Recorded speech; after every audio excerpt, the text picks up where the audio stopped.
man, I'm Jusko from ProudMoney.com. If you are receiving rewards from your credit card, those rewards have to come from somewhere. So who is paying for those credit card rewards? That's what we're going to tackle in this video.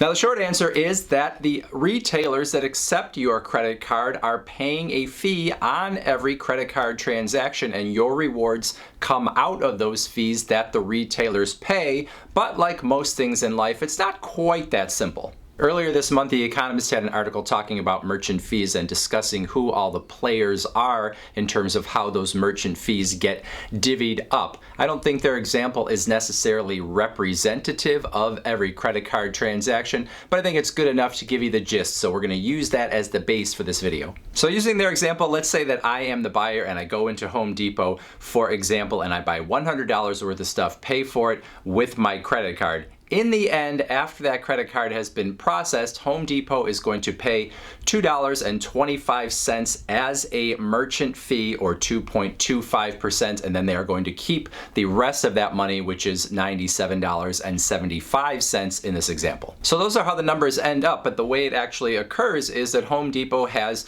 a credit card processing vendor that they are going to send that credit card transaction through. So you're going to have your merchant account or processing partner on the front end that is going to take that credit card transaction. They're going to take 43 cents out of that $2.25 for themselves as the processor. And then that credit card processor divvies up the rest. Now, most credit cards are going to go through the card network of either Visa or MasterCard. In some cases, it could be American Express or it could be Discover. But Visa and MasterCard are the big card networks where they've set up the big network where the cards can be accepted at millions of merchants. And so for having set up that network, they are always going to take their little piece of the pie on every transaction. In this example, let's say I used a MasterCard at Home Depot. That means MasterCard is going to get 14 cents out of this particular transaction.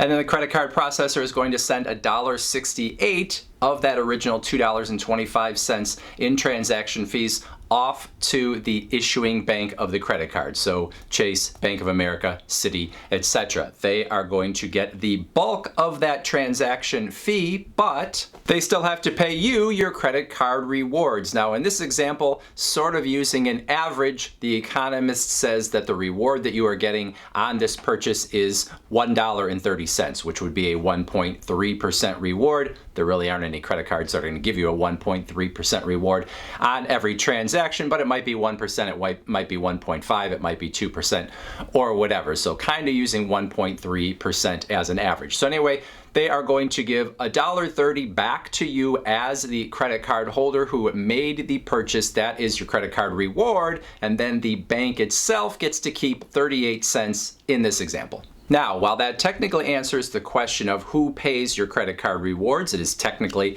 the merchants who are paying them through the merchant fees. It's not necessarily that simple, because the merchants themselves, those retailers that are accepting your credit card, they know they're going to have to pay that 2 or 3% on every transaction, and so that is going to cut into their profit. So they have every incentive to raise their prices a bit to make up for that 2 or 3%. Now, some retailers won't necessarily raise their prices because they will know that credit card users, on average, as has been well documented in a lot of research, are going to spend more when they buy with their credit cards than they would spend if they used cash. Now, of course, some retailers are going to charge more to try to make up for those credit card processing fees, and so that means everyone is going to have higher prices from those retailers. Now, if you're a credit card user who is getting rewards, you're kind of going to get those rebated back to you, that difference between what the price would be without credit card processing fees and the new higher price that they have adjusted things to. However, if you are not using a credit card that is giving you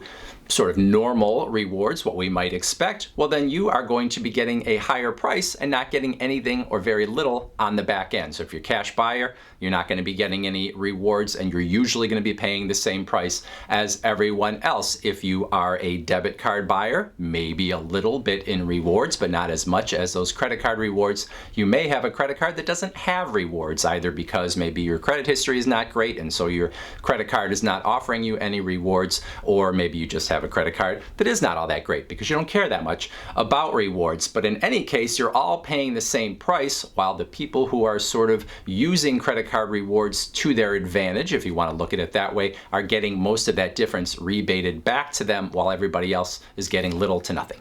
So while technically it is the retailers that are paying for your credit card rewards, you could also maybe make the case that people that aren't getting credit card rewards are subsidizing or partially paying for the rewards that you enjoy. So you have to hand it to the credit card industry in a way. They have created a system where it actually hurts you financially to not use credit cards, at least credit cards with rewards. But of course, using credit cards can hurt you financially as well if you are someone that doesn't handle them well, or if you are just someone that spends more with credit cards than you would without them. But if you choose not to use the credit cards, that means you're going to pay those higher prices and you're not going to get anything back. So it is a little bit of a damned if you do, damned if you don't, as far as being a consumer in the US. Now, I choose the damned if I do side of that decision because I like the convenience of credit cards. I like having the track record of my purchases. I know I spend more with credit cards than I would if I were using cash. But I think for a lot of people, once you get to a certain place financially,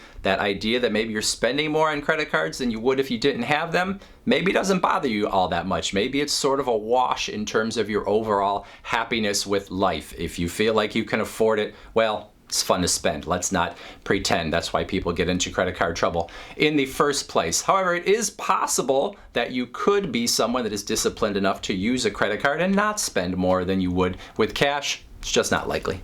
By the way, in most countries outside of the US, the credit card merchant fees are capped at less than 1%, oftentimes at less than 0.5%, which means credit card reward schemes are almost non-existent in a lot of countries. Even if there are credit card rewards, they're often extremely small. So if you're someone that likes credit card rewards, you would not enjoy it outside of the US, but it may be a fairer system overall than in the US, where some people are getting all those rewards and some people are getting nothing and potentially paying higher prices. I would love to hear your thoughts on all of this in the comments section below. Otherwise, I thank you for watching. And as always, please go to proudmoney.com, where we do credit card reviews, we talk personal finance, we talk deals, and all sorts of other fun stuff too. If you're not going to leave a comment or go to the website, the next video I think you're going to want to watch is right there.